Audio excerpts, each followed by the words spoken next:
ദൈവതിരുനാമം വാഴ്ത്തപ്പെടുമാറാകട്ടെ. FSC ലേഖന പഠന ക്ലാസ്സിലേക്ക് ഒരിക്കൽ കൂടെ എല്ലാവരെയും സ്വാഗതം ചെയ്യുന്നു. ഈ ക്ലാസ്സുകൾ ശ്രദ്ധിക്കുന്ന എല്ലാ പ്രിയപ്പെട്ടവർക്കും ക്രിസ്തു യേശുവിൻ്റെ നാമത്തിൽ ഒരിക്കൽ കൂടെ എൻ്റെ സ്നേഹവന്ദനങ്ങളെ അറിയിക്കുന്നു. കഴിഞ്ഞ ദിവസങ്ങളിൽ നമ്മൾ FS ലേഖനം 4-ാം അധ്യായമാണ് പഠിച്ചുകൊണ്ടിരിക്കുന്നത്. 4-ാം അധ്യായത്തിൻ്റെ 1 മുതൽ 6 വരെയുള്ള വാക്യങ്ങൾ നമ്മൾ വിശദമായിട്ട് പഠിക്കാൻ ദൈവം നമ്മളെ സഹായിച്ചു. ആ വാക്യങ്ങൾ നമ്മൾ പഠിച്ചത് കർത്താവ് നമ്മെ വിളിച്ചിരിക്കുന്ന വിളിക്ക് യോഗ്യമാകും വണ്ണം ഐക്യതയിൽ നടക്കണം, സ്നേഹത്തിൽ നടക്കണം എന്നുള്ളതും അതിൻ്റെ കുറച്ച് കാരണങ്ങളൊക്കെയാണ് നമ്മൾ ആ ഭാഗത്ത് പഠിച്ചത്. ഇനി നമ്മൾ അവിടെ നിന്ന് മുൻപോട്ടേക്ക് പോവുകയാണ്. അടുത്ത് നമ്മൾ ചിന്തിക്കാനായിട്ട് പോകുന്നത് FS ലേഖനം 4-ാം അധ്യായത്തിൻ്റെ 7-ാം വാക്യം മുതലാണ്. സത്യത്തിൽ 7-ാം വാക്യം മുതൽ അതിൻ്റെ 16-ാം വാക്യം വരെയുള്ള ഭാഗങ്ങൾ ഒരുമിച്ച് ഒരു ഹെഡിങ്ങിനകത്ത് വരുന്ന ഭാഗങ്ങളാണ്. ദൈവം സഭയ്ക്ക് നൽകിയിരിക്കുന്ന കൃപാവരങ്ങളെക്കുറിച്ചും ആ കൃപാവരങ്ങൾ ദൈവം എന്തിനാണ് നൽകിയിരിക്കുന്നത് എന്നുള്ളതിനെക്കുറിച്ചും ആണ് അപ്പോസ്തലനായ പൗലോസ് ഈ ഭാഗത്ത് ചർച്ച ചെയ്യുന്നത്. ആ വാക്യങ്ങൾ മുഴുവനായിട്ട് ഞാൻ ഇപ്പോൾ തന്നെ വായിക്കാനായിട്ട് ആഗ്രഹിക്കുന്നില്ല. എന്നാൽ നിങ്ങൾ ഓർക്കുക, അതിൻ്റെ 7-ാം വാക്യം മുതൽ 16-ാം വാക്യം വരെയുള്ള ഭാഗങ്ങൾ ശുശ്രൂഷയ്ക്കുള്ള കൃപാവരങ്ങളെക്കുറിച്ചാണ് അവിടെ അപ്പോസ്തലനായ പൗലോസ് ചർച്ച ചെയ്യുന്നത്. ആ കൃപാവരങ്ങൾ സഭയുടെ ഐക്യതയ്ക്ക് വേണ്ടി ഏത് രീതിയിലാണ് പ്രയോജനപ്പെടേണ്ടത്, എന്താണ് ദൈവം കൃപാവരങ്ങൾ സഭയ്ക്ക് നൽകിയിരിക്കുന്നതിൻ്റെ ഉദ്ദേശങ്ങൾ എന്നൊക്കെ അവിടെ നമ്മൾ വായിക്കുകയാണ്. പ്രാരംഭമായിട്ട് നമ്മൾ ആ ചർച്ച സ്റ്റാർട്ട് ചെയ്യാനായിട്ട് ഇപ്പോൾ നമ്മൾ അതിൻ്റെ 7 മുതൽ 10 വരെയുള്ള വാക്യങ്ങൾ നമ്മൾ വായിക്കുന്നു. FS ലേഖനം 4-ാം അധ്യായത്തിൻ്റെ 7 മുതൽ 10 വരെയുള്ള വാക്യങ്ങൾ അവിടെ നമ്മളിങ്ങനെയാണ് വായിക്കുന്നത്. എന്നാൽ നമ്മിൽ ഓരോരുത്തന് ക്രിസ്തുവിൻ്റെ ദാനത്തിൻ്റെ അളവിന് ഒത്തവണ്ണം കൃപ ലഭിച്ചിരിക്കുന്നു. അതുകൊണ്ട് അവൻ ബദ്ധന്മാരെ പിടിച്ചുകൊണ്ട് പോയി ഉയരത്തിൽ കയറി മനുഷ്യർക്ക് ദാനങ്ങളെ കൊടുത്തു എന്ന് പറയുന്നു. കയറി എന്നതിനാൽ അവൻ ഭൂമിയുടെ അധോഭാഗങ്ങളിലേക്ക് ഇറങ്ങി എന്ന് വരുന്നില്ലയോ? ഇറങ്ങിയവൻ സകലത്തെയും നിറയ്ക്കേണ്ടതിന് സ്വർഗാദി സ്വർഗത്തിന് മീതെ കയറിയവനും ആകുന്നു. 11-ാം വാക്യം കൂടെ ചേർത്ത് വായിക്കുന്നു. അവൻ ചിലരെ അപ്പോസ്തലന്മാരായും ചിലരെ പ്രവാചകന്മാരായും ചിലരെ സുവിശേഷകന്മാരായും ചിലരെ ഇടയന്മാരായും ഉപദേഷ്ടാക്കന്മാരായും നിയമിച്ചിരിക്കുന്നു.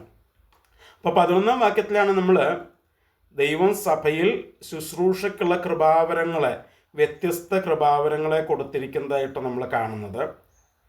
അപ്പം 7 മുതലുള്ള വാക്യങ്ങൾ അതിനോട് ബന്ധപ്പെടുത്തി തന്നെയാണ് പറഞ്ഞു വരുന്നത്. 7-ാം വാക്യം നമ്മൾ വായിക്കുന്നത് എങ്ങനെയാണ്? എന്നാൽ നമ്മിൽ ഓരോരുത്തന് ക്രിസ്തുവിൻ്റെ ദാനത്തിൻ്റെ അളവിനൊത്തവണ്ണം കൃപ ലഭിച്ചിരിക്കുന്നു. നമുക്ക് അവിടെ ആ 7-ാം വാക്യം ആരംഭിക്കുന്നത് എന്നാൽ എന്നുള്ളൊരു വാക്കുപയോഗിച്ച ബട്ട് എന്നവിടെ കൊടുക്കുന്നത്. എന്നാൽ ഞാൻ പലപ്പോഴും പറയാറുണ്ട്, ബൈബിൾ നമ്മൾ പഠിക്കുമ്പോൾ ഇത്തരത്തിലുള്ള വാക്കുകൾക്ക് ഒരു പ്രത്യേകതയുണ്ട്. കാരണം ഇങ്ങനത്തെ വാക്കുകൾ നമ്മൾ കാണുമ്പോൾ എന്നാൽ എന്ന് പറയുമ്പോൾ അത് മുകളിൽ പറഞ്ഞിരിക്കുന്ന ഭാഗവുമായിട്ട് എന്തോ ഒരു ബന്ധപ്പെടുത്താനായിട്ട് ഉപയോഗിക്കുന്ന വാക്കാണത് എന്നാൽ. ഇപ്പം മുകളിൽ ചില കാര്യങ്ങളൊക്കെ പറഞ്ഞിട്ടുണ്ട്, എന്നാൽ ഇനി പറയാൻ പോകുന്ന കാര്യങ്ങൾ അല്പം വ്യത്യസ്തമാണ് എന്നുള്ള രീതിയിൽ സൂചിപ്പിക്കാനാണ് ആ പദം അവിടെ ഉപയോഗിക്കുന്നത്. അപ്പം എന്താണ് മുകളിൽ നമ്മൾ പറഞ്ഞത്?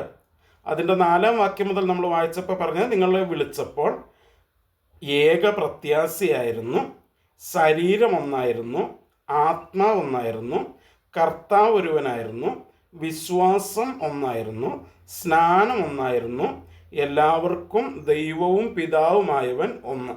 ഇപ്പം 7 കൂട്ടം കാര്യങ്ങൾ ഒന്ന് ഒന്ന് ഒന്ന് എല്ലാവർക്കും പൊതുവിൽ 7 കൂട്ടം കാര്യം ഒരുപോലെയാണ്, ഒന്നാണ് എന്ന് പറഞ്ഞു വെച്ചിട്ട് 7-ാം വാക്യത്തിലേക്ക് വരുമ്പോൾ പൗലോസ് പറയുക എന്നാൽ. അപ്പോൾ ഈ 4 തൊട്ട് 6 വരെയുള്ള ഭാഗത്ത് സഭയിലെല്ലാവർക്കും അവിടെ പറഞ്ഞ കാര്യങ്ങൾ എല്ലാവർക്കും ഒരുപോലെയായിരുന്നു, ഒരേപോലെ ഒന്നായിരുന്നു, വ്യത്യസ്ത രീതിയിലല്ലായിരുന്നു, കോമൺ ആയിരുന്നു, എല്ലാവർക്കും പൊതുവിലായിരുന്നു ആ കാര്യങ്ങളുണ്ടായിരുന്നത്. എന്നാൽ ഇനി പറയാൻ പോകുന്ന കാര്യത്തിൽ സഭയ്ക്കകത്ത് വിശ്വാസികളുടെ ഇടയിൽ വ്യത്യസ്തതയുണ്ട്, ഡിഫറൻസസ് ഉണ്ട്. അതാണ് ആ വാക്കിൻ്റെ പ്രത്യേകത. എന്നാൽ എന്നുള്ള ആ പദം അവിടെ ഉപയോഗിച്ചിരിക്കുന്നതിൻ്റെ പ്രത്യേകത അതാണ്. മുകളിൽ പറഞ്ഞ കാര്യങ്ങൾ എല്ലാവർക്കും പൊതുവായിട്ട് സഭയ്ക്ക് മൊത്തം ഒന്നായിരുന്നു. എന്നാൽ ഇനി പറയാൻ പോകുന്ന, അതായത് ശുശ്രൂഷയ്ക്കുള്ള കൃപാവരങ്ങളുടെ കാര്യത്തിൽ സഭയിൽ എല്ലാവർക്കും ഒരുപോലെയല്ല, അതിനകത്ത് വ്യത്യാസമുണ്ട് എന്ന് കാണിക്കാനായിട്ടാണ് തുടക്കത്തിൽ തന്നെ ആ പദം ഉപയോഗിച്ചത്. താഴേക്ക് വരുമ്പോൾ നമ്മളത് വ്യക്തമായിട്ട് മനസ്സിലാക്കും, എന്താണ് ആ വ്യത്യാസങ്ങൾ എന്നൊക്കെ മനസ്സിലാക്കും. അപ്പം അതാണ് അവിടെ പറഞ്ഞത്. എന്നാൽ പറയാ, നമ്മിൽ ഓരോരുത്തന്, ഈച്ച് വൺ ഓഫ് അസ്. അപ്പം ഇതിനകത്ത് നമ്മളൊരു കാര്യം മനസ്സിലാക്കണം. എഫെസോസിലെ ആ സഭയ്ക്ക് പൗലോസ് ലേഖനം എഴുതുമ്പോൾ നമ്മിൽ ഓരോരുത്തന്, ഈച്ച് വൺ ഓഫ് അസ്, നമ്മളിൽ ചിലർക്ക് എന്നല്ല അപ്പോസ്തലൻ അവിടെ പറഞ്ഞത്, നമ്മിൽ ഓരോരുത്തർക്കും. എന്ന് വെച്ചാൽ എന്താണ് അതിൻ്റെ അർത്ഥം? നമ്മിൽ ചിലർക്ക് എന്ന് പറഞ്ഞാൽ അതിനകത്ത് സഭയിലെ ചിലരെ ഒഴിവാക്കിയിട്ടുണ്ട് എന്ന് നമുക്ക് തീരുമാനിക്കാം.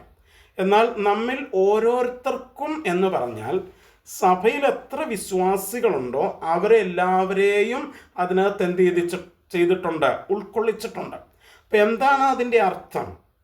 ദൈവസഭയ്ക്കകത്തുള്ള എല്ലാ വ്യക്തികൾക്കും ദൈവം ഏറ്റവും ചുരുങ്ങിയത് ഒരു ശുശ്രൂഷയ്ക്കുള്ള കൃപാവരമെങ്കിലും കൊടുത്തിട്ടുണ്ട് എന്നുള്ളതാണ്.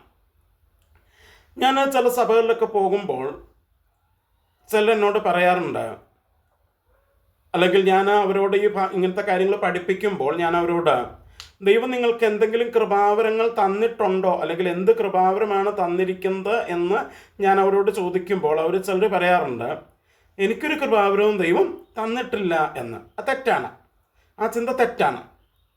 ബൈബിൾ പഠിപ്പിക്കുന്നത് താങ്കൾ ദൈവസഭയ്ക്കകത്ത് അംഗമാണെങ്കിൽ, അതായത് വിശ്വാസത്താൽ യേശുവിനെ രക്ഷിതാവായി അംഗീകരിക്കുകയും ആ യേശുവിൽ ആശ്രയിച്ച് നമ്മൾ രക്ഷിക്കപ്പെടുന്നത് എങ്ങനെയാണെന്നൊക്കെ മുമ്പേ നമ്മൾ പഠിച്ചു. ആ രീതിയിൽ നമ്മൾ ആ സഭയിൽ ആണെങ്കിൽ, ആ സഭയിൽ അങ്ങനെയുള്ള ഒരു വ്യക്തി പോലും കൃപാവരം ഇല്ലാത്തവനായിട്ട് ഇല്ല എന്നാണ് ഈ വാക്യം നമ്മളോട് പറയുന്നത്.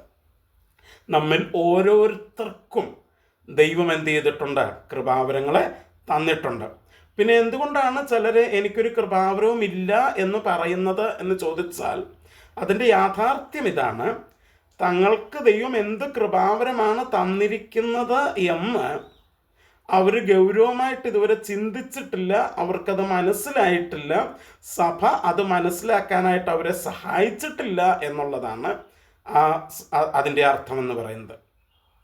പലപ്പോഴും അതാണ് നമ്മുടെ സഭകൾക്കകത്ത് പറ്റുന്നത്.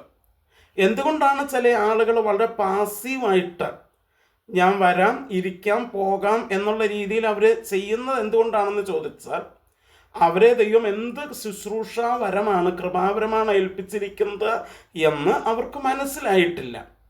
അവർ അതേക്കുറിച്ച് ഗൗരവമായിട്ട് ചിന്തിച്ചിട്ടില്ല. അത് മനസ്സിലാക്കുന്ന രീതിയിലേക്ക്, അല്ലെങ്കിൽ ആ ഒരു അറിവിലേക്ക്, ആ ഒരു മനസ്സിലാക്കുന്ന ആ ഒരു പ്രക്രിയയിലേക്ക് സഭ അവരെ നടത്തിയിട്ടില്ല എന്നുള്ളതാണ് അവിടുത്തെ പ്രശ്നമെന്ന് പറയുന്നത്. അല്ലാതെ ദൈവം അവർക്ക് കൃപാവരങ്ങൾ കൊടുത്തിട്ടില്ല എന്നുള്ളതല്ല. അപ്പം ഇവിടെ നമ്മൾ ആദ്യം മനസ്സിലാക്കണം, സഭയിലെ എല്ലാവർക്കും ദൈവം എന്ത് ചെയ്തിട്ടുണ്ട്, ആ സഭയിലെ ശുശ്രൂഷയ്ക്ക് വേണ്ടതായിട്ടുള്ള ഏറ്റവും ചുരുങ്ങിയത് ഒരു കൃപാവരമെങ്കിലും ദൈവം സഭയിൽ എല്ലാവർക്കും നൽകിയിട്ടുണ്ട്. അതാണ് നമ്മളിവിടെ വായിക്കുന്നത്. അപ്പം അതവിടെ പറഞ്ഞത്, എന്നാൽ നമ്മിൽ ഓരോരുത്തന് ക്രിസ്തുവിൻ്റെ ദാനത്തിൻ്റെ അളവിനൊത്തവണ്ണം കൃപ ലഭിച്ചിരിക്കുന്നു. അതാണ് അവിടെ പറഞ്ഞപ്പം നമ്മിൽ ഓരോരുത്തന് ക്രിസ്തുവിൻ്റെ ദാനത്തിൻ്റെ അളവിനൊത്തവണ്ണം കൃപ ലഭിച്ചിരിക്കുന്നു. ഞാൻ എഫേസ് ലേഖനം 3-ാം അധ്യായത്തിൻ്റെ 8-ാം വാക്യം നമ്മൾ ചർച്ച ചെയ്തപ്പോൾ ആ വാക്യം ഞാൻ വേണമെങ്കിൽ ഒന്ന് വായിക്കാം. ആ വാക്യം ഇങ്ങനെയാണ്, 3:8 ഇങ്ങനെയാണ് പറയുന്നത്, സകല വിശുദ്ധന്മാരിലും ഏറ്റവും ചെറിയവനായ എനിക്ക് ജാതികളോട് ക്രിസ്തുവിൻ്റെ അപ്രമേയ ധനത്തെക്കുറിച്ച് പ്രസംഗിക്കുവാനും സകലവും സൃഷ്ടിച്ച ദൈവത്തിൽ അനാദികാലം മുതൽ മറഞ്ഞു കിടന്ന മർമ്മത്തിൻ്റെ വ്യവസ്ഥ ഇന്നതെന്ന് എല്ലാവർക്കും പ്രകാശിപ്പിക്കുവാനുമായി ഈ കൃപ നൽകിയിരിക്കുന്നു. അപ്പം അവിടെ കൃപ എന്നുള്ള ആ വാക്കിൻ്റെ അർത്ഥം ഞാൻ പറഞ്ഞു. അവിടെ കൃപ എന്നുള്ളത് കൊണ്ട് ഉദ്ദേശിച്ചിരിക്കുന്നത് ഒരു ആത്മീക ശുശ്രൂഷ ചെയ്യുവാനായിട്ടുള്ള കഴിവ്, അതാണ് അവിടെ ഉദ്ദേശിച്ചിരിക്കുന്നത്. രക്ഷിക്കപ്പെടാനുള്ള കൃപ എന്ന് പറയുന്നത്, അല്ലെങ്കിൽ രക്ഷയിലേക്ക് നയിക്കുന്ന കൃപ എന്ന് പറയുന്നത് എല്ലാവർക്കും ഒരുപോലെ നൽകിയിരിക്കുന്നതാണത്. എന്നാൽ ആത്മീക ശുശ്രൂഷകൾക്കുള്ള കൃപ എന്ന് ബൈബിൾ വിളിക്കുന്ന ആ കൃപ, അല്ലെങ്കിൽ ഒരു ആത്മീക ശുശ്രൂഷ ചെയ്യാനായിട്ടുള്ള ആ നിയോഗം, അല്ലെങ്കിൽ അതിനുള്ള അപ്പോയിൻമെൻറ്റ്, അതിനുള്ള കഴിവ് കൊടുക്കൽ എന്ന് പറയുന്നത് ഓരോരുത്തർക്കും വ്യത്യസ്ത നിലകളിലാണ്. അപ്പം ഇവിടെയും നമ്മൾ വായിച്ചത് നമ്മിൽ ഓരോരുത്തരും ക്രിസ്തുവിൻ്റെ ദാനത്തിൻ്റെ അളവിനൊത്തോണം കൃപ ലഭിച്ചിരിക്കുന്നു. അപ്പം ഈ കൃപ രക്ഷയിലേക്ക് നയിക്കുന്ന കൃപയല്ല. ഇത് സഭയിൽ മറ്റു വിശ്വാസികളെ അവരുടെ ആത്മീക വർധനവിന് വേണ്ടി ശുശ്രൂഷിക്കാനായിട്ടുള്ള ശുശ്രൂഷ വരങ്ങൾ ഉപയോഗിക്കാനായിട്ടുള്ള കൃപയാണ് ഇവിടെ പറഞ്ഞിരിക്കുന്നത്. അത് ഓരോരുത്തന് ലഭിച്ചിരിക്കുന്നു. എങ്ങനെ? എല്ലാവർക്കും ഒരുപോലെയാണോ ലഭിച്ചത്? അല്ല. അവിടെ പറഞ്ഞു ക്രിസ്തുവിൻ്റെ ദാനത്തിൻ്റെ അളവിനൊത്തവണ്ണം നമുക്ക് ഓരോരുത്തർക്കും ലഭിച്ചിരിക്കുകയാണ്. അപ്പോൾ ക്രിസ്തുവിൻ്റെ ദാനം എന്ന് വെച്ചാൽ എന്താ എൻ്റെ അർത്ഥം? ഈ ദാനം നൽകുന്നത് ആരാണ്? ക്രിസ്തുവാണ്.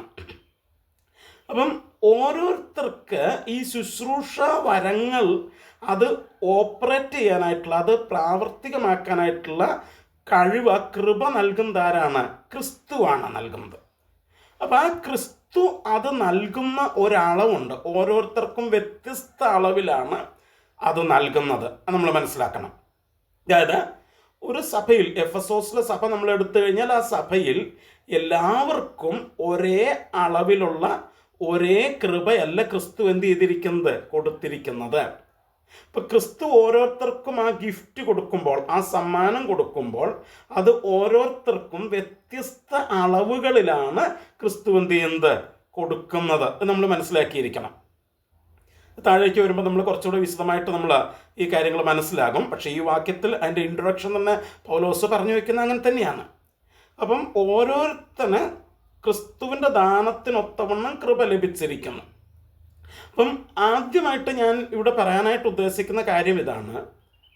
മുകളിൽ 4-ാം അധ്യായത്തിൻ്റെ 4 മുതൽ 6 വരെയുള്ള വാക്യങ്ങളിൽ എല്ലാവർക്കും ഒരേ കോമൺ ആയിട്ടുള്ള കാര്യം വന്നപ്പോൾ 7 മുതൽ 16 വരെയുള്ള വാക്യങ്ങളിൽ അത് വ്യത്യസ്തതകളെ കാണിക്കുന്നു.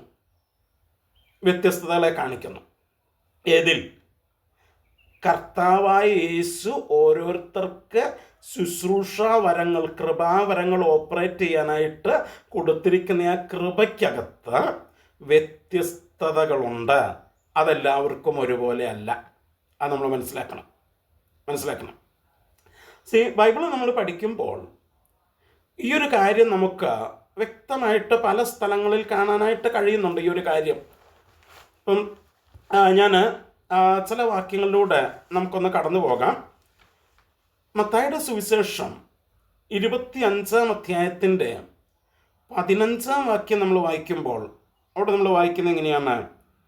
ഒരുവന് 5 താലന്ത്, ഒരുവന് 2, ഒരുവന് 1 എന്നിങ്ങനെ ഓരോരുത്തന് അവനവൻ്റെ പ്രാപ്തി പോലെ കൊടുത്ത് യാത്ര പുറപ്പെട്ടു.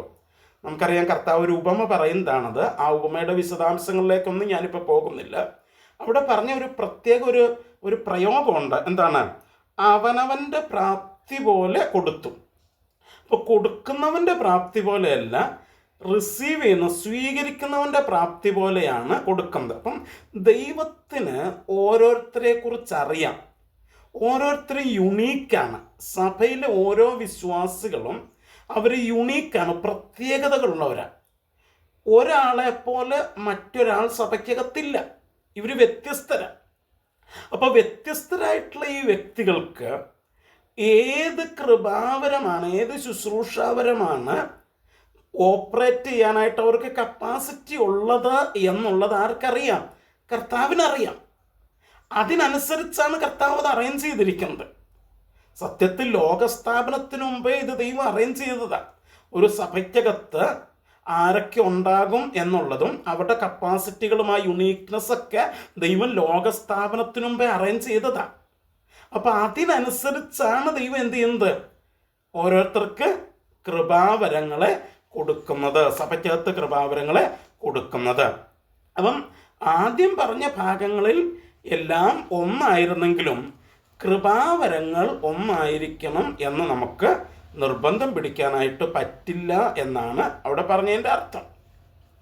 ഇനി നോക്കിക്കേ, റോമാലേഖനം 12-ാം അധ്യായത്തിൻ്റെ 6 മുതൽ 8 വരെയുള്ള വാക്യങ്ങളിൽ നമ്മൾ വായിക്കുന്നത് എന്താണ്?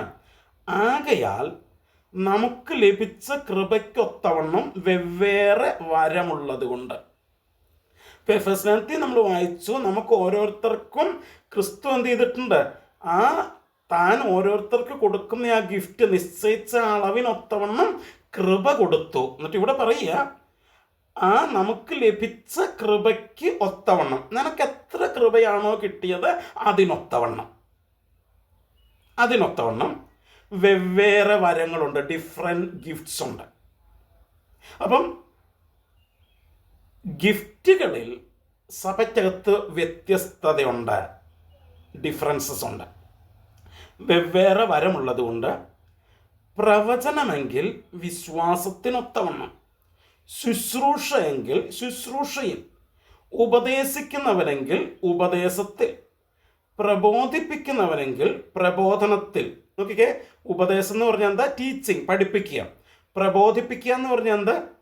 ഇത് വളരെ നമ്മുടെ സഭകളിലൊക്കെ പലപ്പോഴും വളരെ തെറ്റിദ്ധാരണ ഉണ്ടാക്കിയിട്ടുള്ളൊരു കാര്യമാണ്.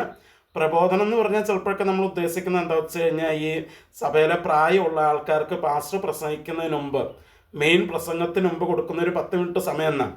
പലപ്പോഴും അത് പ്രബോധനം എന്ന് പറഞ്ഞിട്ട് പ്രബോധനത്തിൻ്റെ ഫലമൊന്നും അല്ല ചെയ്യുന്നത്. കാരണം പ്രബോധിപ്പിക്കുക എന്ന് പറഞ്ഞാൽ അതിൻ്റെ ഇംഗ്ലീഷിൽ ഉപയോഗിച്ചിരിക്കുന്നത് എൻകറേജിങ് എന്നാണ്, പ്രോത്സാഹിപ്പിക്കുക എന്നാണ്. അത് സഭായോഗത്തിൻ്റെ സമയത്ത് 10 മിനിറ്റ് പറയുന്നതിലൂടെയല്ല, മറ്റുള്ളവരെ പ്രോത്സാഹിപ്പിക്കുക, അവർക്ക് ലഭിച്ചിരിക്കുന്ന കൃപാവരങ്ങൾ ഉപയോഗിക്കാനായിട്ട് അവരെ പ്രോത്സാഹിപ്പിക്കുക. അതൊരു കൃപാവരമാണ്. അതാണ് പ്രബോധിപ്പിക്കുക എന്ന് പറയുന്നത്. അപ്പം പ്രബോധിപ്പിക്കുന്നവനെങ്കിൽ പ്രബോധനത്തിൽ, ദാനം ചെയ്യുന്നവൻ ഏകാഗ്രതയോടെ, ഭരിക്കുന്നവൻ ഉത്സാഹത്തോടെ, കരുണ ചെയ്യുന്നവൻ പ്രസന്നതയോടെ ആകട്ടെ. അപ്പം അതായത് നമുക്ക് ഓരോരുത്തർക്കും വ്യത്യസ്ത കൃപാവരങ്ങളെ തന്നിരിക്കുന്നത് കൊണ്ട് ഈ കൃപാവരങ്ങളെല്ലാം നമ്മൾ ശരിയായിട്ടുള്ള മനോഭാവത്തോടു കൂടെ വേണം എന്ത് ചെയ്യാനായിട്ട്? ഉപയോഗിക്കാൻ എന്നാണ് ഇവിടെ പറഞ്ഞിരിക്കുന്നത്. എന്താണെങ്കിലും കൃപാവരങ്ങൾക്കകത്ത് എന്തുണ്ട്? വ്യത്യസ്തത ഉണ്ട് എന്നിവിടെയും നമ്മൾ വായിക്കുന്നു. ഇനി നോക്കിക്കേ, 1 കൊരിന്ത്യർ ലേഖനം അതിൻ്റെ 12-ാം അധ്യായത്തിൻ്റെ 8 മുതൽ 11 വരെയുള്ള വാക്യങ്ങൾ നമ്മൾ വായിക്കുമ്പോൾ അവിടെ നമ്മൾ വായിക്കുന്നത്, ഒരുവന് ആത്മാവിനാൽ ജ്ഞാനത്തിൻ്റെ വചനവും മറ്റൊരുവന് അതേ ആത്മാവിനാൽ പരിജ്ഞാനത്തിൻ്റെ വചനവും നൽകപ്പെടുന്നു. വേറൊരുത്തന് അതേ ആത്മാവിനാൽ വിശ്വാസം, മറ്റൊരുവന് അതേ ആത്മാവിനാൽ രോഗശാന്തിയുടെ വരം, മറ്റൊരുവന് വീര്യപ്രവൃത്തികൾ, മറ്റൊരുവന് പ്രവചനം, മറ്റൊരുവന് ആത്മാക്കളുടെ വിവേചനം, വേറൊരുവന് പലവിധ ഭാഷകൾ, മറ്റൊരുവന് ഭാഷകളുടെ വ്യാഖ്യാനം. എന്നാൽ ഇതെല്ലാം പ്രവർത്തിക്കുന്നത് താൻ ഇച്ഛിക്കും പോലെ അവനവന് അതത് വരം പകുത്തു കൊടുക്കുന്ന ഒരേ ആത്മാവ് തന്നെ. ഇപ്പോൾ സഭയിൽ എല്ലാ വിശ്വാസികൾക്കും ഒരേ കൃപാവരമല്ല ഉള്ളത്. അങ്ങനെ ആരും വാശി പിടിക്കരുത്. ഞാൻ ചില സഭകളെയും ചില ശുശ്രൂഷന്മാരെയൊക്കെ കണ്ടിട്ടുണ്ട്, എല്ലാവർക്കും ഒരു കൃപാവരം, ഒരേ കൃപാവരം കിട്ടണമെന്ന് വാശി പിടിക്കുന്നവർ, അല്ലെങ്കിൽ പരിശുദ്ധാത്മാവില്ലെന്നൊക്കെ പഠിപ്പിക്കുന്നവരെയൊക്കെ ഞാൻ കണ്ടിട്ടുണ്ട്. എല്ലാവർക്കും അന്യഭാഷ ഇല്ലെങ്കിൽ പരിശുദ്ധാത്മാവില്ല, സഭയിൽ എല്ലാവർക്കും അന്യഭാഷ വേണം എന്നൊക്കെ പഠിപ്പിക്കുന്ന സഭകളും ശുശ്രൂഷന്മാരെ ഞാൻ കണ്ടിട്ടുണ്ട്. അങ്ങനെയൊന്നുമല്ല, ഓരോരുത്തർക്ക് വ്യത്യസ്തമാണ്. എല്ലാവർക്കും അന്യഭാഷ വേണം എന്ന് നിർബന്ധം പിടിക്കാനായിട്ട് പാടില്ല. നിങ്ങൾ നോക്കിക്കേ, ആ 12-ാം അധ്യായത്തിൻ്റെ തന്നെ 28 മുതൽ 30 വരെയുള്ള വാക്യങ്ങൾ നമുക്കൊന്ന് വായിച്ചു നോക്കിയാലോ. ദൈവം സഭയിൽ 1-ാമത് അപ്പോസ്തലന്മാർ, 2-ാമത് പ്രവാചകന്മാർ, മൂന്നാമത് ഉപദേഷ്ടാക്കന്മാർ, ഇങ്ങനെ ഓരോരുത്തരെ നിയമിച്ചു. അപ്പോൾ ഇവിടെ വേറെ കൃപാവരങ്ങളും പറയുകയാണ്. പിന്നെ വീര്യപ്രവൃത്തികൾ, രോഗശാന്തിയുടെ വരം, സഹായം ചെയ്യാനുള്ള വരം, പരിപാലനവരം, വിവിധ ഭാഷാവരം എന്നിവ നൽകുകയും ചെയ്തു. ഇനി 29 വാക്യങ്ങളിൽ പൗലോസ് ചോദ്യങ്ങൾ ചോദിക്കുക. എന്താ ചോദ്യം? ഒന്നാമത്തെ, എല്ലാവരും അപ്പോസ്തലന്മാരോ? എന്താണ് അതിൻ്റെ ഉത്തരം? അല്ല എന്നാണ്. എല്ലാവരും പ്രവാചകന്മാരോ? എന്താ ഉത്തരം? അല്ല. എല്ലാവരും ഉപദേഷ്ടാക്കന്മാരോ? അല്ല. എല്ലാവരും വീര്യപ്രവൃത്തികൾ ചെയ്യുന്നവരോ? അല്ല. എല്ലാവർക്കും രോഗശാന്തിക്കുള്ള വരമുണ്ടോ? ഇല്ല. അടുത്ത ചോദ്യം, എല്ലാവരും അന്യഭാഷകൾ സംസാരിക്കുന്നുവോ? എന്തായിരിക്കണം ഉത്തരം? അല്ല, ഇല്ല. അപ്പൊ ഇത് മനസ്സിലാക്കാതെ സഭയിൽ എല്ലാവരും അന്യഭാഷയിൽ സംസാരിക്കണം എന്ന് നമ്മൾ വാശി പിടിക്കുന്നത് തെറ്റാണത്. എല്ലാവരും വ്യാഖ്യാനിക്കുന്നു 31 വാക്യം, ഇല്ല. അപ്പം ഓരോരുത്തർക്ക് വ്യത്യസ്ത വരങ്ങളാണുള്ളത് എന്നുള്ളത് നമ്മൾ കൃത്യമായിട്ട് ഇവിടെ മനസ്സിലാക്കിയിരിക്കണം. ഇനി നോക്കിക്കേ, 2 കൊരിന്ത്യർ ലേഖനം അതിൻ്റെ 6-ാം അധ്യായത്തിൻ്റെ 1-ാം വാക്യം വായിക്കുമ്പോൾ അപ്പോസ്തലനായ പൗലോസ് ഇവിടെ ഒരു കാര്യം പറയുന്നുണ്ട്. എന്താണ്? നിങ്ങൾക്ക് ദൈവത്തിൻ്റെ കൃപ ലഭിച്ചത് വ്യർത്ഥമായി തീരരുത് എന്ന് സഹപ്രവർത്തിക്കാരായി ഞങ്ങൾ നിങ്ങളെ പ്രബോധിപ്പിക്കുന്നു. അപ്പോൾ പൗലോസ് ഇവിടെ പറയുക, ഞങ്ങൾ നിങ്ങളുടെ സഹപ്രവർത്തിക്കാരെ, കോവർക്കേഴ്സാണ്. അപ്പോൾ പൗലോസും ഈ കൊരിന്ത് സഭയിലെ വിശ്വാസികളും ദേവർ കോവർക്കേഴ്സ്, അവർ സഹപ്രവർത്തിക്കാരാ. എന്താ കോവർക്കേഴ്സ് അല്ലെങ്കിൽ സഹപ്രവർത്തിക്കാരെന്ന് പറയുന്നത്? ഒരു കാര്യം അത് ഒരുമിച്ച് ചെയ്യുന്നവരവർ, ഒരേ ലക്ഷ്യത്തിന് വേണ്ടിയിട്ട് ഒരുമിച്ച് പ്രവർത്തിക്കുന്നവരാണ് ആര്? കോവർക്കേഴ്സ് എന്ന് പറയുന്നത്. അപ്പോൾ ആ കോവർക്കേഴ്സ് എന്നുള്ള നിലയിൽ, സഹപ്രവർത്തിക്കാർ എന്നുള്ള നിലയിൽ പൗലോസ് കൊരിന്ത് സഭയോട് പറയുക, നിങ്ങൾക്ക് ദൈവത്തിൻ്റെ കൃപ ലഭിച്ചത് വ്യർത്ഥമായി തീരരുത്. അപ്പം ഈ കോവർക്കർ, ഈ വർക്ക് ചെയ്യാനായിട്ട്, ഈ പ്രവൃത്തി ചെയ്യാനായിട്ട്, എന്താ, ഈ ശുശ്രൂഷ വരങ്ങൾ ഉപയോഗിക്കാനായിട്ട് ദൈവം നിങ്ങൾക്ക് കൃപ തന്നിട്ടുണ്ട്. ആ കൃപ എന്താകരുത്? വ്യർത്ഥമാകരുത്, വേസ്റ്റാക്കി കളയരുത്. മക്കളെ, ഞാൻ ചോദിക്കട്ടെ, എപ്പോഴാണ് നമുക്ക് ലഭിച്ച ആ കൃപ വ്യർത്ഥമായിട്ട് വേസ്റ്റായി പോകുന്നത്? എപ്പോഴാണ്? ഏറ്റവും ലളിതമായിട്ടുള്ള ഉത്തരം ഞാൻ പറയാം, when we are not using it. നിങ്ങളത് ഉപയോഗിക്കാതിരിക്കുമ്പോഴാണ്. അല്ലെങ്കിൽ രണ്ടാമത്തെ ഉത്തരം ഇതാണ്, നിങ്ങളത് ദുരുപയോഗം ചെയ്യുമ്പോഴാണ്.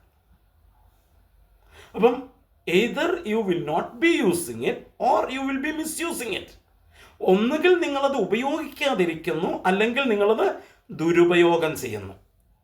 അപ്പം ദുരുപയോഗം ചെയ്യുന്നത് എന്താണ് എന്ന് അതിൻ്റെ എഫേസ് ലേഖനം നമ്മൾ വായിക്കുന്ന വാക്യങ്ങളുടെ 12 മുതലുള്ള വാക്യങ്ങൾ വരുമ്പോൾ നമ്മൾ അവിടെ ചർച്ച ചെയ്യും. കൃപാവരങ്ങൾ ദുരുപയോഗം ചെയ്യാതെ എങ്ങനെയാണ് ശരിയായിട്ട് ഉപയോഗിക്കേണ്ടത്.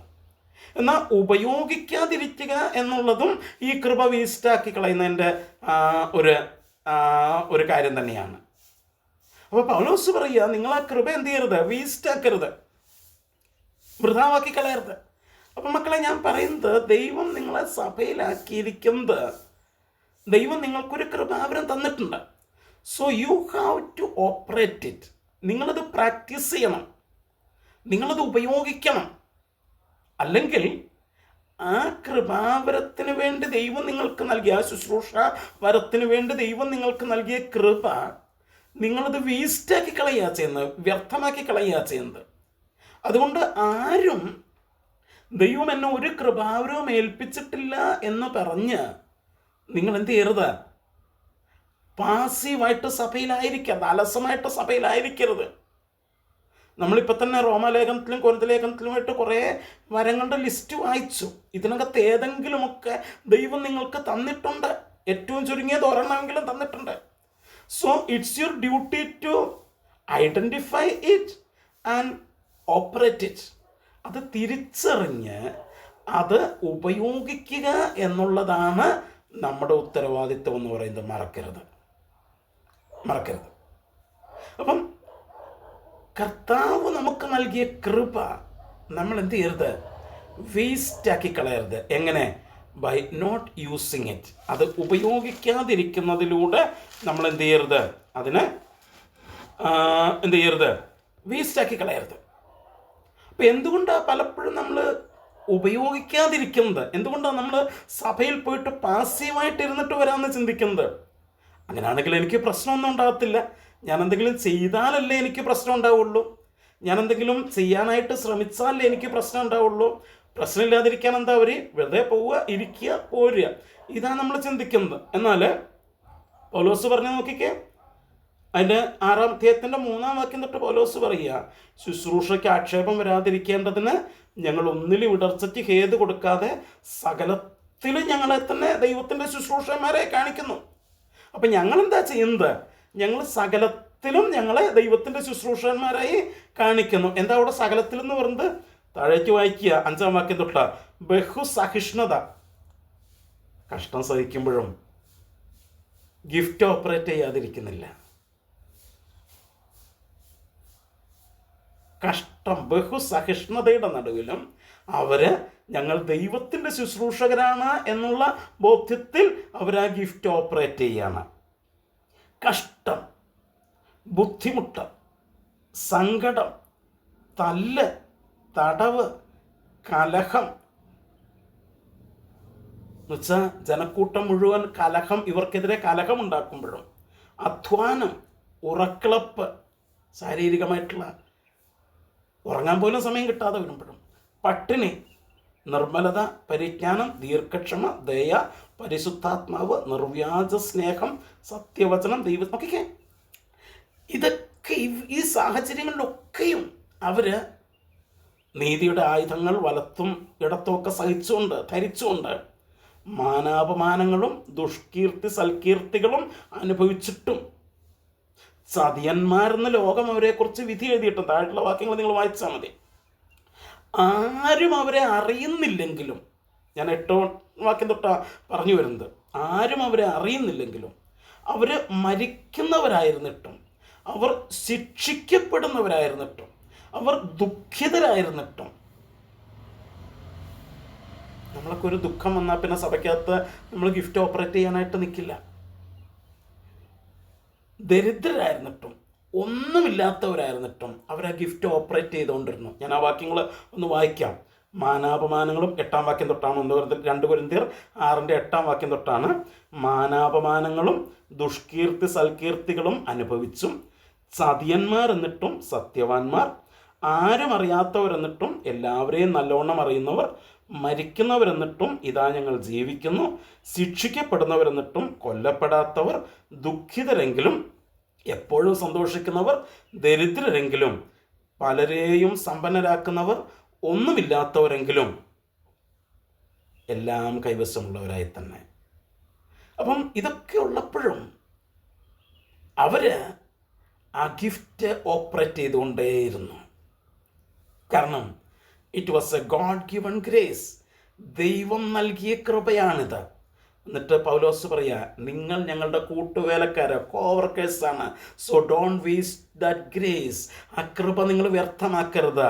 ഇങ്ങനത്തെ സാഹചര്യങ്ങളൊക്കെ നിങ്ങളുടെ ജീവിതത്തിലും വരും. പക്ഷേ ഇങ്ങനത്തെ സാഹചര്യങ്ങളുടെ നടുവിൽ ദൈവം നിങ്ങളെ ഏൽപ്പിച്ച കൃപ ഉപയോഗിക്കാതെ, ആ ശുശ്രൂഷാവരങ്ങൾ ഉപയോഗിക്കാതെ നിങ്ങളത് വേസ്റ്റാക്കി കളയരുത് എന്നാ അപ്പോസ്തലൻ അവിടെ പറയുന്നത്. അപ്പം കർത്താവിൻ്റെ കൃപയ്ക്കനുസരിച്ച്, അല്ലെങ്കിൽ ആ ദൈവം നമുക്ക് ആ കൃപ തന്നിരിക്കുന്നത് കൊണ്ട് നമ്മൾ ആ കൃപ എന്ത് ചെയ്യരുത്, വേസ്റ്റാക്കി കളയരുത്. ഇനി 1 പത്രോസ് ലേഖനം 4-ാം അധ്യായത്തിൻ്റെ 10-ഉം 11-ഉം വാക്യങ്ങളിലും നമ്മൾ പറയുന്ന ഇതാണ്, ഓരോരുത്തന് വരം ലഭിച്ചതുപോലെ വിവിധമായുള്ള ദൈവകൃപയുടെ നല്ല ഗ്രഹവിചാരകന്മാരായി അതിനെക്കൊണ്ട് അന്യോന്യം ശുശ്രൂഷിപ്പിൻ. അപ്പം എന്താണ് ഈ കൃപയുടെ ലക്ഷ്യം? അന്യോന്യം ശുശ്രൂഷിക്കുക. Ministering each other, serving each other. മറ്റുള്ളവരെ ശുശ്രൂഷിക്കുക എന്നുള്ളതാണ് ഇതിൻ്റെ ലക്ഷ്യം. ഞാൻ പറഞ്ഞല്ലോ, എഫേസ്യ ലേഖനം 4-ന്റെ 12 തൊട്ട് നമ്മൾ വായിക്കുമ്പോൾ കൃത്യമായിട്ട് നമ്മളിത് പറയും. അപ്പം കൃപ വ്യർത്ഥമാകുന്നതിൻ്റെ മറ്റൊരു കാരണം ഇത് മിസ്യൂസ് ചെയ്യുന്നത്. ഇതിൻ്റെ റിയൽ യൂസ് എന്ന് പറയുന്നത് അന്യോന്യം ശുശ്രൂഷിക്കുക എന്നുള്ളതാണ്. മിനിസ്ട്രിങ് ഈച്ച് അതറാണ്. 11 വാക്യം പറയാം, ഒരുത്തം പ്രസംഗിക്കുന്നെങ്കിൽ എങ്ങനെ പ്രസംഗിക്കണം? ദൈവത്തിൻ്റെ അരുളപ്പാട് പ്രസ്താവിക്കുന്ന പോലെ പ്രസംഗിക്കണം. അല്ലാതെ പ്രസംഗം കഴിയുമ്പം കൈമടക്ക് കവർ എന്നാ കിട്ടുമെന്ന് ആലോചിച്ച് അത് കിട്ടാൻ വേണ്ടി പ്രസംഗിക്കരുത്. ഒരുത്തൻ ശുശ്രൂഷിക്കുന്നു എങ്കിൽ ദൈവം നൽകുന്ന പ്രാപ്തിക്കൊത്തവണ്ണം, ഞാൻ ശുശ്രൂഷിച്ചു കഴിഞ്ഞാൽ നാട്ടുകാരൻ്റെ തോളത്ത് കെട്ടി അഭിനന്ദിക്കുമല്ലോ, അല്ലെങ്കിൽ സഭക്കാരൻ്റെ തോളത്ത് കെട്ടി അഭിനന്ദിക്കുമല്ലോ, നോ നെവർ. അങ്ങനെ ചെയ്യരുത്. ദൈവം നിനക്ക് നൽകിയിരിക്കുന്ന പ്രാപ്തിയാണതെന്ന് മനസ്സിലാക്കിയിട്ട് അതിനനുസരിച്ച് ചെയ്യണം. എല്ലാറ്റിലും ദൈവം യേശുക്രിസ്തു മൂലം മഹത്വപ്പെടുവാൻ ഇടവരണം. അപ്പം നമ്മൾ ഈ ഗിഫ്റ്റുകൾ ഉപയോഗിക്കുമ്പോൾ ഉള്ള ഒരു ലക്ഷ്യം ഇവിടെ പറഞ്ഞത്, the name of God should be glorified. ദൈവത്തിൻ്റെ നാമം മഹത്വപ്പെടണം. എൻ്റെ നാമം മഹത്വപ്പെടാനായിട്ടല്ല, not for my glory but for his glory. അവൻ്റെ നാമത്തിൻ്റെ മഹത്വമായിരിക്കണം നമ്മൾ ഉദ്ദേശിക്കേണ്ടത്. So if you are not using your gift, you are wasting the grace of God. And if you are misusing it, if you are using it for your glory, you are misusing it and you are wasting that grace. നമ്മൾ ദൈവം നമുക്ക് നൽകിയിരിക്കുന്ന കൃപാവരങ്ങൾ ഉപയോഗിക്കാതിരിക്കുമ്പോൾ നമ്മൾ ദൈവത്തിൻ്റെ കൃപ വ്യർത്ഥമാക്കുക ചെയ്യുന്നത്. ദൈവം നൽകിയിരിക്കുന്ന കൃപാവരങ്ങൾ, ആ കൃപ ദൈവത്തിൻ്റെ മഹത്വത്തിനല്ലാതെ നമ്മുടെ മഹത്വത്തിനായിട്ട് ഉപയോഗിക്കുമ്പോഴും നമ്മളത് മിസ്യൂസ് ചെയ്യുന്നു. ദൈവത്തിൻ്റെ കൃപ നമ്മൾ വേസ്റ്റാക്കി കളയുന്നു. നോക്കൂ, there are difference in the gifts.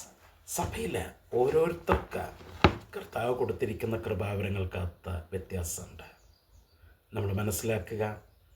ഇന്ന് ഞാൻ എൻ്റെ ക്ലാസ് ഇവിടെ അവസാനിപ്പിക്കുകയാണ്. നമ്മളിന്ന് പറഞ്ഞത്, നമുക്ക് ഓരോരുത്തർക്കും കർത്താവ് ഒരു ഗിഫ്റ്റ് തന്നിട്ടുണ്ട്. അത് ഐഡൻറ്റിഫൈ ചെയ്യുക, തിരിച്ചറിയുക. അത് തിരിച്ചറിയാനായിട്ട് സഭ ഓരോ വിശ്വാസികളെയും ഹെൽപ്പ് ചെയ്യുക. അത് നിങ്ങൾ എക്സസൈസ് ചെയ്യുക, അത് ഉപയോഗിക്കുക. So that the name of God will be glorified. നമ്മുടെ ദൈവത്തിൻ്റെ നാമം മഹത്വപ്പെടേണ്ടതിനായിട്ട് മാത്രം അത് ഉപയോഗിക്കുക, നമ്മുടെ മഹത്വത്തിനായിട്ടായിരിക്കരുത്. Don't waste that grace. നമുക്ക് ലഭിച്ച കൃപ വ്യർത്ഥമാക്കി കളയരുത്. ദൈവം നമ്മെ സഹായിക്കട്ടെ. നമുക്ക് പ്രാർത്ഥിക്കാം. ഞങ്ങളുടെ പ്രിയ പിതാവേ, ഞങ്ങൾ അവിടുത്തെ സ്തുതിക്കുന്നു. അവിടുന്ന് ഞങ്ങളെ ഓരോരുത്തരെയും ഏൽപ്പിച്ചിരിക്കുന്ന അവിടുത്തെ കൃപ, ആ ശുശ്രൂഷാവരം, അതിനായിട്ട് സ്തോത്രം. അത് ഞങ്ങൾക്ക് മനസ്സിലായിട്ടില്ലെങ്കിൽ അത് മനസ്സിലാക്കുവാൻ അവിടെ ഞങ്ങളെ സഹായിക്കണം. ഞങ്ങളുടെ സഭയിൽ ആർക്കെങ്കിലും അത് മനസ്സിലായിട്ടില്ലെങ്കിൽ അതവർക്കും കണ്ടെത്തുവാനായിട്ട് അവരെ സഹായിക്കുവാൻ സഭകളെ അവിടുന്ന് സഹായിക്കണം. അവിടെ ഞങ്ങൾക്ക് തന്നിട്ടുള്ള കൃപാവരങ്ങൾ അവിടുത്തെ നാമത്തിൻ്റെ മഹത്വത്തിനും അവിടുത്തെ സഭയുടെ ആത്മീക വർധനവിനും വേണ്ടി ഉപയോഗിക്കുവാൻ അവിടെ ഞങ്ങളെ സഹായിക്കണം. എല്ലാവരെയും അവിടുന്ന് അതിനായിട്ട് സഹായിക്കണം. യേശുവിൻ നാമത്തിൽ തന്നെ ആമേൻ. ദൈവം നമ്മെ ധാരാളമായിട്ട് അനുഗ്രഹിക്കട്ടെ.